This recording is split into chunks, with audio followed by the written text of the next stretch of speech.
Fala, pessoal, vamos lá, né? Novidades no mercado, mais ou menos. O mercado de boi meio paradão.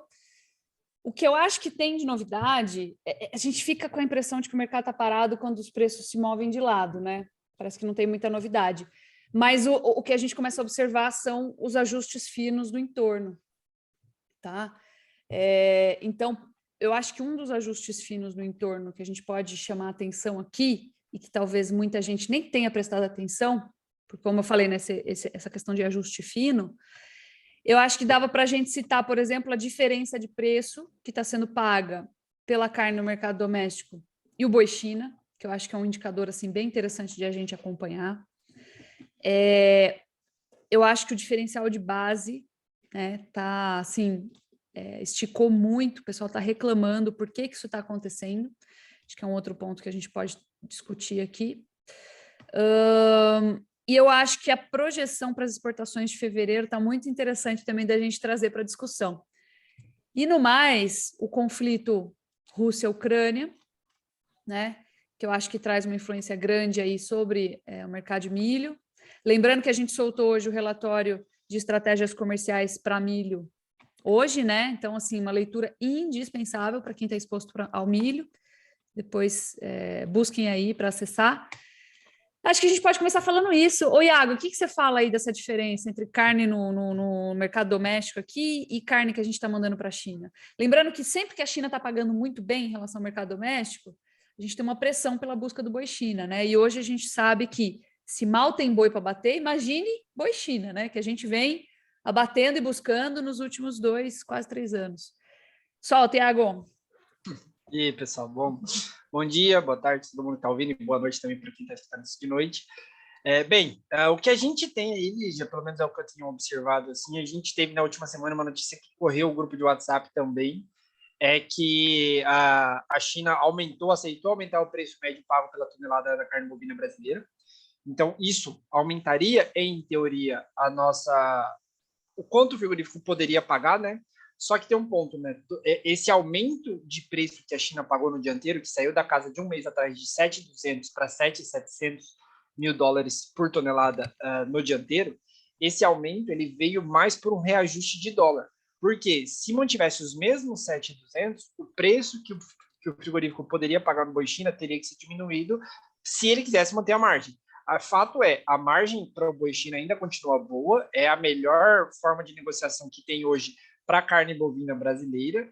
O ponto é, teve que haver um reajuste para que o frigorífico conseguisse manter a sua margem. Então, a China está aceitando pagar cerca de 8 a 10% a mais do que pagava há um mês atrás, por conta dessa derrocada do dólar. Então, a gente tem um spread muito grande, então você olha também para o dianteiro, só para fazer um efeito comparativo, o dianteiro comercializado no mercado do atacado paulista, ele é negociado próximo dos 17, 17,50. Se você considerar que esse dianteiro do boi China, que é um boi melhorado, é um boi que compete em teoria por outro mercado, esse dianteiro hoje, ele está saindo por 38, 39 reais o quilo. Então, quase o dobro a diferença entre o preço do dianteiro, que é comercializado hoje, que vai sair só lá em abril, né? Ele é um animal que ele é vendido, em teoria, hoje, mas ele é exportado, embarcado somente daqui a 2 meses, essa diferença já está beirando a casa dos 100% de spread entre o dianteiro, que é para o mercado doméstico, e o dianteiro que é destinado para esse boi China. Cara, é muito significativo, né? É muito significativo, aí você vê, né? Por isso que é nessas horas que surge o ágio do boi China, entendeu? Ele tem um diferencial mesmo, as exportações estão fluindo bem. A gente sempre teve o ágio do boi Europa, a Europa que sempre pagou melhor, mas você vê, né? Pagamento em dólar. Agora, a gente teve essa derrocada do dólar.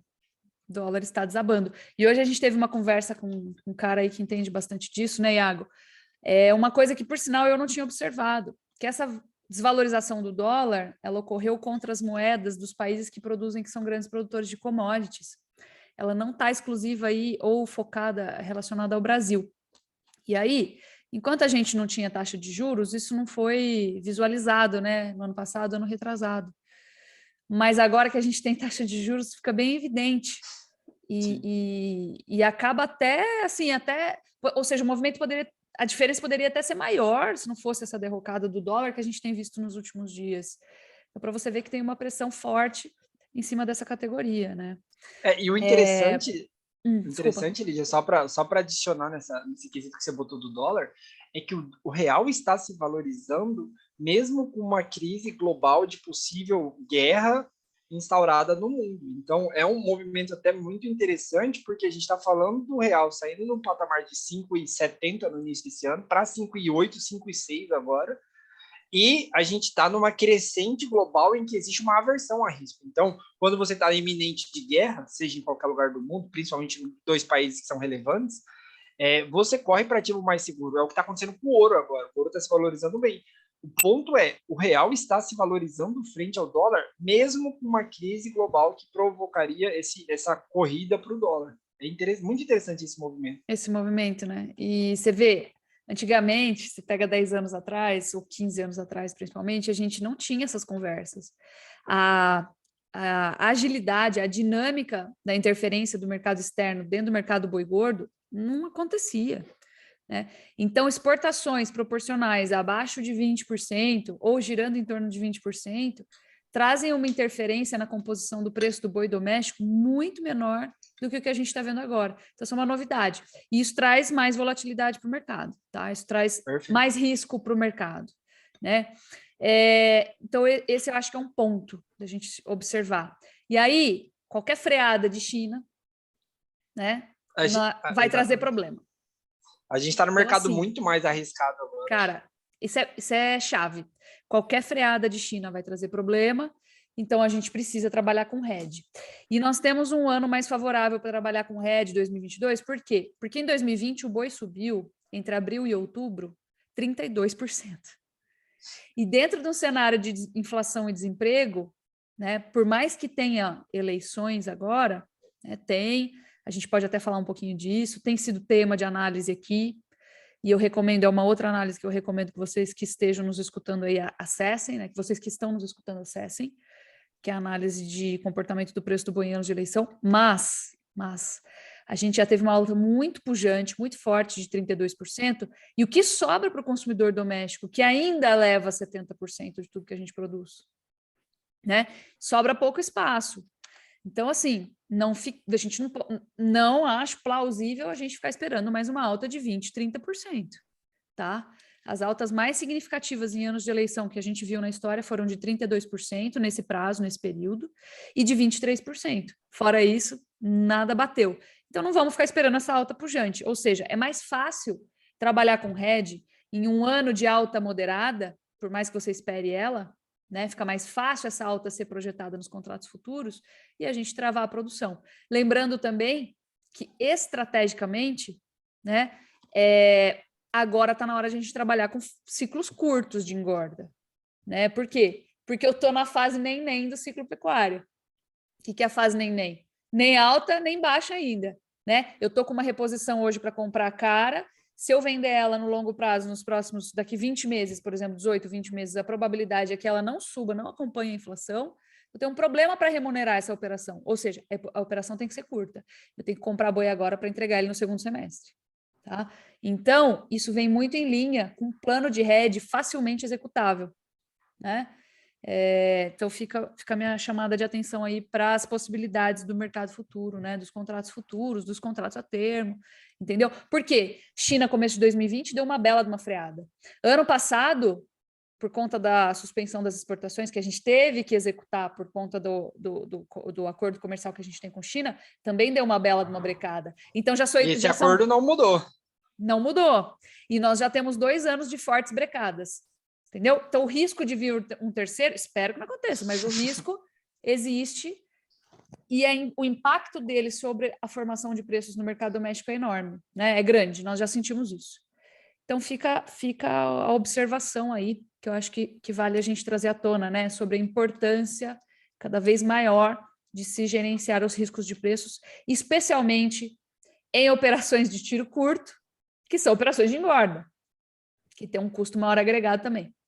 Pelo menos o custo visível, né? Fala aí. Eu acho também, Lídia, que além de pensar nos preços nominalmente, só é pensar em margem, né? E aí já traz outro ponto à tona que o Iago chegou a comentar um pouquinho já, mas do conflito entre a Rússia e a Ucrânia. Por quê? São importantes produtores e exportadores de milho e trigo, e o milho principalmente impacta diretamente no custo de nutrição animal, né?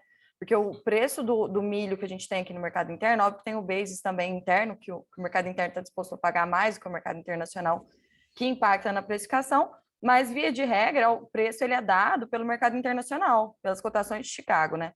Então, um conflito aí com Rússia e Ucrânia, pensando que a Ucrânia é a quarta maior exportadora de milho do mundo, corresponde a cerca de 16% do mercado de exportação mundial de milho, isso é muito relevante, porque pode impactar, aumentando ainda mais as cotações de Chicago. A gente já viu aumentos, se a gente pensar numa janela de um mês, a gente teve aumento nas cotações de Chicago em 11% do milho.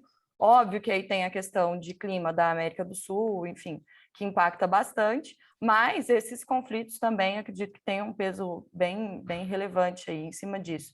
Aí o Stefan pode até falar mais, mas com as altas do milho no mercado internacional, vai impactar aqui também aumentando o custo de produção, né? Ou seja, muito mais que pensar só no preço de venda, pensar nessa margem também que a gente vai ter na operação. Eu acho super válido, eu acho que entra o comentário do Stefan aí, para complementar. Eu acho que está mais fácil aprender russo aí do que ler o mercado, né? Porque essas últimas semanas aí, principalmente com essa escalada do conflito, né? A gente tem visto, né? Não somente o milho, mas a Rússia, que também é importante player no trigo, acho que é o principal player global de trigo. A Ucrânia também é forte player global de trigo. As duas commodities são concorrentes entre si, o milho e o trigo, um puxa o outro. E aí você tem uma tensão escalada também para petróleo, para gás natural, para o setor de energia. Isso vai puxar fertilizantes. A Rússia, que é uma grande parceira comercial do Brasil, é a segunda ou terceira maior parceira comercial do Brasil em termos de fertilizantes, principalmente potássio e nitrogênio. Ela é a segunda maior produtora mundial de potássio, de nitrogênio, a quarta maior produtora mundial de fósforo. Então, você tem toda uma escalada das commodities, de novo, diante dessa tensão, desse conflito. E adicionando também, né, o que a gente está aí, né, essa semana, para lembrar, tem o fórum do SDA, para trazer aí as primeiras expectativas para a safra norte-americana, agora de 22, 23. Estados Unidos está aí, né? Vai começar a plantar uma safra daqui a algum tempo, toda a cadeia de fertilizantes com essa insegurança também, junto com o fluxo de commodities, né? Vamos dizer, se o pavio, né? Se tiver um estopim ali e se concretizar o conflito, né? A gente tem toda uma interrupção de fluxo de commodities, tem toda uma reorganização de toda a logística da cadeia de suprimentos, a gente volta a ter todo o cenário de insegurança que ele vai trazer aí, né, uma nova ascensão da inflação de todos os produtos aí, principalmente falando do agronegócio. Né? E a alta do dólar também, né, Stefan? Porque em cenários igual o Iago comentou do ouro, a gente não está passando por essa valorização do dólar no mercado interno frente ao real por questões de taxa de juros, enfim. Mas em cenários de incerteza do mercado, eles vão para ativos de maior estabilidade, né? Exatamente. Maior segurança. Exatamente. E também, né, só para falar um pouco mais do que a gente colocou aí no relatório de milho que saiu hoje, né, estratégia de comercialização, é a questão da safra norte-americana, que você tem uma relação de preços entre soja e milho hoje, e é favorável ao plantio da soja nos Estados Unidos, ou seja, tem-se uma expectativa inicial que o milho perca área para a soja, isso vem mais um fator de alta para os preços do milho no mercado interno, balizado aí pela paridade de exportação, né? Tudo bem que a gente está o dólar está nesse contrafluxo do que está acontecendo com as commodities, mas, como pontuado, insegurança internacional leva a ativos que tragam maior segurança do ponto de vista do investidor. Colocando também, ressaltando o mercado interno, né? Esse ano, diferente do ano passado, a gente não tem aquela onda da pandemia, todo aquele estresse. Provavelmente agora, finalizando o mês de fevereiro, após o carnaval, o mercado doméstico se reaqueça com o consumo de proteínas. O ovo já deu uma despontada na relação de troca, ele estava em baixa, já sinalizou uma melhora da relação de troca. A gente vai ter que olhar melhor frango e suíno, porque tem a dependência de exportações, então a gente tem que olhar melhor esses números, mas reacende aí, né, toda a luz do mercado doméstico para reaquecer o mercado, o consumo de carnes, traduzindo aí, né, em recuperação da relação de troca, do poder de compra do avicultor, do suinocultor, traduzindo em acréscimo de consumo de milho, né? Então, a gente tem que entender melhor como que vai ficar esse cenário. Tem muita distorção, né? A gente tem tem muitas variáveis no mercado do milho, no mercado de soja para esse ano, mas, a princípio, né, a expectativa é que esses dois mercados, os preços dessas duas commodities continuem em alta. Porque a gente tem também uma relação, né, de estoque e uso e estoques globais mais baixos. Essa frustração de safra na América do Sul trouxe isso. Essa expectativa com a safra norte-americana traz isso. A gente tem ainda a safra brasileira de milho, produção de segunda safra em aberto, apesar do excelente calendário. A gente não descarta o risco climático que tem aí apontado e divulgado aí em algumas projeções que já estão apontando o corte de chuvas a partir de abril de forma mais significativa. Então, a gente tem muita coisa tem muita insegurança em aberto para o mercado. E como é que estão os prêmios nessa? Eles estão distorcidos também, Stefano, ou não? Prêmio de soja até julho está acima de $1,20 o bushel. Tá. Os prêmios de milho eles ainda estão relativamente estáveis. Está com pouca negociação ainda de milho, justamente por conta dessa escalada de tensões, de conflito, indefinição de safra. Quando entra distorção de mercado, normalmente entra distorção de prêmio, né, também. Sim. E provavelmente, a gente estava até falando disso também um pouco antes, numa outra reunião, e distorções de projeção de mercado, de curva futura, né? Sim. Você está sentindo isso aí também? Hoje a gente olha os vencimentos mais próximos, mais elevados do que a curva futura, né? Então, a gente está no movimento aí invertido de preços. Tanto aí em função, né, da menor disponibilidade das commodities e também por conta dessa escalada, né, de como que vai ser esse fluxo no caso de um conflito. Todo mundo quer antecipar suas compras, fazer seus estoques, porque estourando um conflito, a gente tem toda a parte logística aí afetada, né? Frete marítimo encarece de novo, que já está caro, né, já voltou a subir devido a essas novas conjunturas de mercado que surgiram durante esse início de ano. Então, a gente volta a ter aí, né, todo o mercado buscando se antecipar a possíveis aí problemas mais graves, né? Entendi. A gente estava falando sobre isso em relação a 2020, por exemplo, que em março, abril, mercado futuro para o boi, né, fazendo uma comparação agora com o boi, não em termos produtivos ou em termos sazonais, mas sim em termos de distorções que trazem expectativas futuras também distorcidas, né?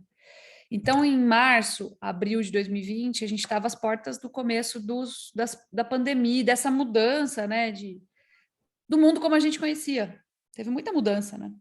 Tava falando, fim de semana a gente fez um churrasco com os amigos, e aí, de repente, botaram a live do Bruno Marrone, lembra a live da pandemia? E tinha uma marca de álcool gel patrocinando a live. Eu falei, cara, quando que a gente imaginou que uma marca de álcool gel ia patrocinar um show? E que esse show ia ser feito ao vivo pelo YouTube, porque ninguém podia assistir. É muito... Assim, agora tudo parece normal, mas é muito viagem, né? Então, a gente estava às portas dessa coisa nova, né?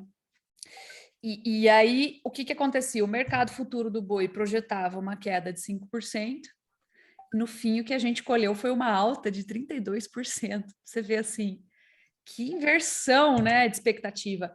E, na verdade, eu mesma não esperava que o preço do boi fosse subir tanto num ano em que haveria tanta crise, né? Tanta crise. Aí tem várias teorias para a gente traçar sobre o porquê que isso aconteceu, sobre como a classe mais alta, que é a que mais consome carne, é mais resiliente, é a menos elástica, foi menos afetada, né? Era a fase de alta do ciclo pecuário. Enfim, a gente fechou plantas, né, frigoríficas por causa da contaminação, e aí isso acaba trazendo uma produção menor também, enfim.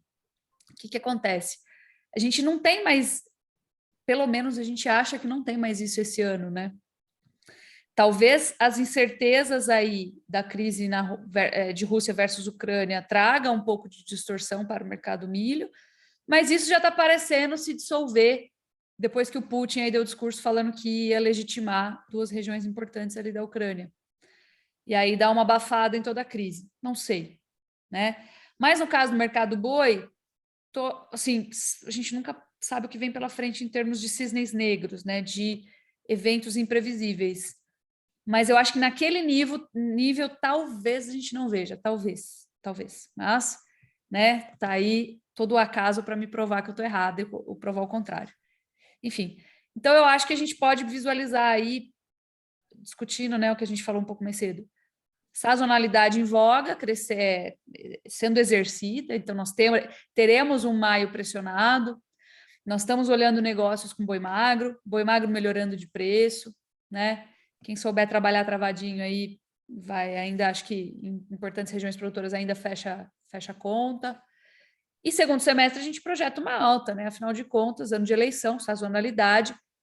A gente ainda não tem essa oferta de boi pujante, assim, para falar, olha, o ciclo virou e tá aquela derrameira. Ainda não é isso. O ciclo virou, é irreversível o que já aconteceu, mas isso ainda não é palpável nos preços nominais, principalmente, né? A gente fica muito esperando, Elige, o preço do boi vai cair para baixo de 300. Cara, às vezes o preço do boi, vão lembrar, né? Ele nem precisa cair nominalmente para ele perder valor. Ele precisa cair em termos reais. Ele precisa ficar estável enquanto o preço sobe. Acabou. Isso aí já é uma queda de preço, tá? Uma queda de preço real, que estimula decomposição das margens, né? E aí o pecuarista se sentindo desestimulado, colocando fêmea no abate, etc. Então, acho que esse é o ponto. Fala aí. Só para pontuar que a gente fala, como você começou, né, no próprio podcast falando sobre os detalhes, né, o mercado está muito parado, muito morto, mas a gente começa a observar detalhes aí para tentar ver algum sinal de futuro. E assim, um ponto muito interessante que a gente conversou lá atrás era o diferencial de base, que é um ponto que o pecuarista não consegue, em teoria, controlar, né? A gente sempre fica exposto a isso, mesmo quando você faz um hedge, é um risco que, pelo menos quando você faz via B3, você não consegue mitigar, a não ser que você seja conservador, né? Você trabalhe com um diferencial de base historicamente mais alargado, mas o que está acontecendo agora é São Paulo se mantém muito firme no quesito preço, enquanto que Goiás, Minas Gerais, Mato Grosso do Sul, Mato Grosso, Pará e Rondônia, todos esses estados tiveram desvalorização de preço.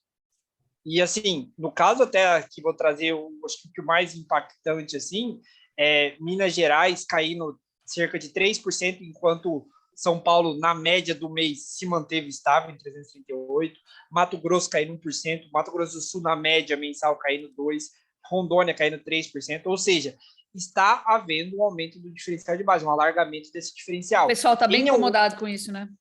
Exato, e esse é um ponto que, assim, é um risco que você não consegue retirar quando você faz uma trava via RED, via B3, né? Você consegue fazer no termo, em teoria, porque você trava o seu diferencial de base. Se o frigorífico te der essa possibilidade, né? Que às vezes nem dá. Sim. Acho que o Iago falhou aí. Deu uma travadinha. Depende de como o frigorífico vai negociar esse termo, né? Tem frigorífico que nem oferece essa possibilidade.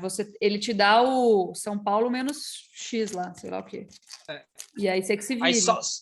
Voltou. Vocês estão me ouvindo agora? Opa, voltou. E só para pontuar, o porquê, em teoria, a gente está vendo esse aumento do diferencial de base, acho que 2 pontos. Primeiro, em porcentagem, São Paulo, 47% dos frigoríficos de São Paulo tem habilitação China.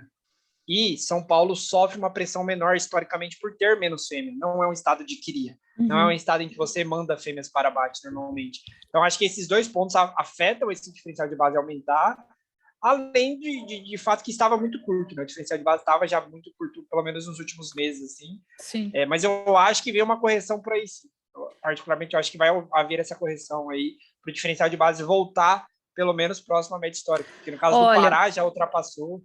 Conceitualmente, é muito interessante isso que você fala, porque conceitualmente, o diferencial de base, a coisa que mais interfere nele é a oferta de boi geral, né? Porque a demanda principal está em São Paulo tem um déficit produtivo, e toda vez que falta boi, São Paulo tem que buscar fora, né? E aí busca fora, o diferencial encurta. Quando começa a sobrar boi, ou oferecer um pouco mais de boi, esse diferencial começa a se alargar de novo. Então, via de regra, exceto, sei lá, ó, vou dar um exemplo, eu gosto de bater até na madeira para dar esse exemplo, mas quando teve febre aftosa no Mato Grosso do Sul, o que aconteceu? Ninguém queria comprar o boi no Mato Grosso do Sul, fecharam o estado e o diferencial desbundou, né? Desculpa o termo. Mas não é o caso. A gente está falando aqui de um mercado que está fluindo sem esse tipo de problema, tá? Então, o que acontece? Quando o diferencial alarga, isso é sugestão de aumento de oferta, né? E a gente sente nas escalas de abate, só que as escalas de abate, elas estão muito maquiadas, porque como a oferta está muito curta, o abate está muito pequeno, tem muita gente trabalhando com escala que não está cheia e às vezes até pulando dias. Então a escala, assim, ela é um termômetro, mas ele está um pouco distorcido, esse termômetro. Então pode ser um indicativo de aumento de oferta, tá? E com o mercado consumidor tão emasculado, vamos falar assim, pela inflação e desemprego, né? Qualquer aumentozinho de oferta pode ser interessante aí, ou suficiente, acho que nem interessante a palavra é suficiente, para dar uma derrubada nesse diferencial, entendeu? Então pode ser isso, essa é a minha tese hoje.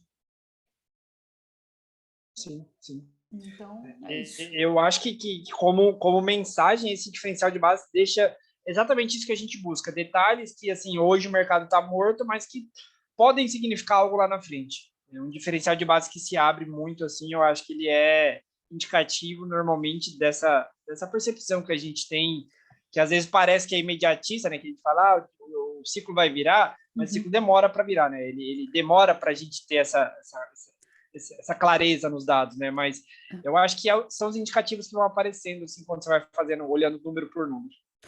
Tem uma parte do ciclo, que é o que eu falei, é o neném, né? É o neném. A gente está na crista da onda. E aí, se você está surfando, ou você fica um pouco para trás, ou você fica um pouco para frente, é difícil ali acertar o ponto perfeito. E aí você tem que se equilibrar. E a gente está justamente nessa virada, né? Ou seja, é o que eu falei no começo, a reposição ela vem sendo carregada cara. Hoje, para adquirir ela é cara, e se você pretende vender ela daqui 20 meses, 18 meses, ela muito possivelmente pode estar barata, principalmente em termos reais. Então, é o neném do ciclo, né? E aí tem uma hora que o ciclo já virou, é irreversível desfazer o que você já fez até agora, mas você ainda não sentiu isso em preços principalmente nominais, e ainda nos reais, né? Ainda está lá segurando, perdendo um pouquinho de valor real, mas não muito, não está aquela derrameira. E é justo nessa fase que a gente está. É a fase mais difícil da gente enxergar para frente, da gente tomar decisão, né? Mas eu acho que é a fase que mais embute oportunidade. Eu acho que é a fase que mais embute oportunidade, porque a pecuária, diferente do milho, da soja, da agricultura, ela é plurianual. Então, se você está pensando na temporada do ano que vem, você já está pensando errado, né? Você tem que pensar onde que você vai estar daqui 2, 3 anos. Então, começar a fazer hoje o que você vai colher daqui 2 anos. E acho que esse que é o ponto que a gente está agora. Beleza, pessoal. Acho que assim podemos começar a nossa semana. Vamos que o Iago tem um compromisso aí importante. Vamos, pessoal. Vamos. Você vai fazer os destaques de algum dos pontos ou depois vai gravar? Gente, eu sou muito ruim. Eu sou muito ruim de lembrar. Boa. Destaques da nossa conversa de hoje. Vamos lá. Primeiramente, a diferença entre o preço da carne no mercado doméstico e do preço do boi China, né? E estimulando aí a procura pelo boi China e a diferenciação de precificação desse animal, tá bom? Eu acho que a gente trouxe destaques importantes aí também a respeito do mercado de milho, contextualizado pela valorização do real, essa derrocada do dólar, que acaba prejudicando um pouquinho a comercialização de carne no mercado externo, né? A receita que a gente faz, o resultado dessa carne exportada. E agora o dólar, de fato, foi bem mal, né? Nesse período, se performou bem mal, junto com moedas, contra moedas de países que são bem focados aí na comercialização de commodities, né? O Stefan trouxe para a gente um pouquinho também um comentário a respeito de prêmios, e eu acho que, por fim, a gente falou do que pode significar esse diferencial de base voltando a trabalhar mais frouxo, né? E como isso pode ter uma influência aí advinda de um aumento de oferta que a gente vai verificar aí no abate dos próximos meses, quando forem divulgados. Então, fechando o mês de fevereiro, tem relatório de abates do Mato Grosso, para a gente verificar essa tese e depois lá na frente confirmar com os abates do IBGE. Esses são os destaques, tá bom? Obrigada, Laura. Bom, Você é fantástica. imagina. Obrigada, turma. E para lembrar, hoje tem a live. Espera aí que eu tô sem É áudio. verdade. Hoje tem nossa live aqui, já aproveitar para deixar o convite às 19 horas. O link de inscrição tá, acredito que não sei se está na bio da Grifato, mas a gente consegue só mandar para a gente no particular lá, no direct, que a gente manda o link de inscrição. Vai ser uma live fechada, tá, pessoal? Então vai ser pelo Zoom. E vamos falar sobre mercado pecuário, mercado de grãos e a volatilidade, né? Como a gente se proteger dessa volatilidade, quais as ferramentas que o mercado oferece para a gente se proteger. Top. Então é isso que é o convite para todos aí, 19 horas, hoje, dia 22. Beleza, obrigada, gente. Vamos que vamos. Show, Valeu, turma, pessoal. até. Obrigada, bom trabalho. Valeu. Valeu. Até.